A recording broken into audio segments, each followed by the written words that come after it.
Assalamualaikum warahmatullahi wabarakatuh.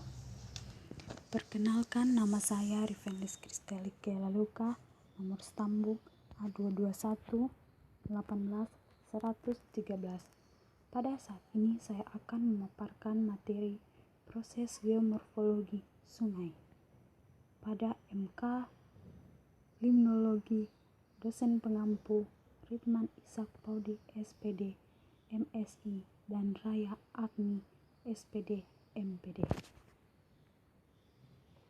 Pengertian sungai. Sungai atau kali atau bangawan dalam bahasa Inggris river adalah aliran air yang besar dan memanjang mengalir secara terus-menerus dari hulu menuju hilir. Geomorfologi merupakan studi yang mempelajari bentuk lahan dan proses yang mempengaruhi serta menyelidiki hubungan timbal balik antara bentuk lahan dan proses-proses itu dalam susunan keruangan.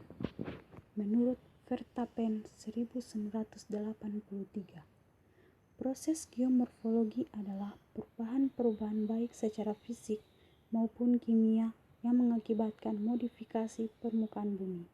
Menurut Thornbury 1970. Sungai terdiri dari beberapa bagian.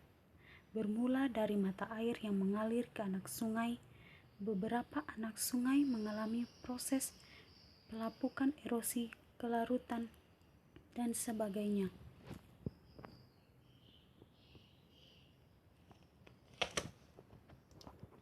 Pada sungai ada beberapa zona. Yang pertama, zona pemasok sedimen.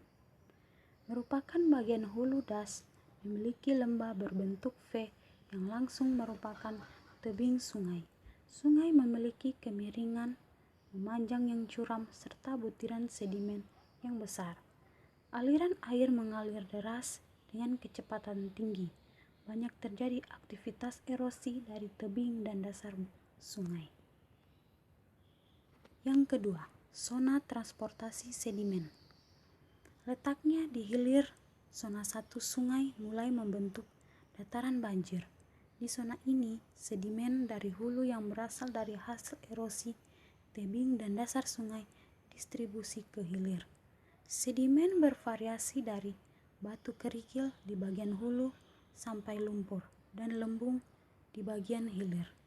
Semua bergerak ke bawah. Meander mulai bergerak lateral serta banjir sedimen halus mengisi dataran banjir. Yang ketiga, zona pengendapan. Zona ini terletak paling bawah, dekat dengan muara. Semua yang berasal dari zona 1 dan 2 terkumpul di sini. Sungai alami zona ini merupakan daerah kehidupan satwa liar yang amat potensial. Yang berikutnya, bentuk-bentuk sungai sebagai berikut. Yang pertama, sungai muda. Sungai muda adalah bentuk awal aluran sungai. Aluran berbentuk di permukaan tanah oleh aliran air. Biasanya bentuk aluran seperti huruf V. Aluran tidak beraturan dan berdiri dari beberapa bagian. Bagian tertentu mudah tererosi dan bagian lain tidak mudah tererosi. Sebagai contoh, sungai. Sungai dewasa. Sungai dewasa adalah perkembangan selanjutnya dari sungai muda dengan sifat-sifat lembah sungai yang cukup lebar, kemiringan dasar sungai.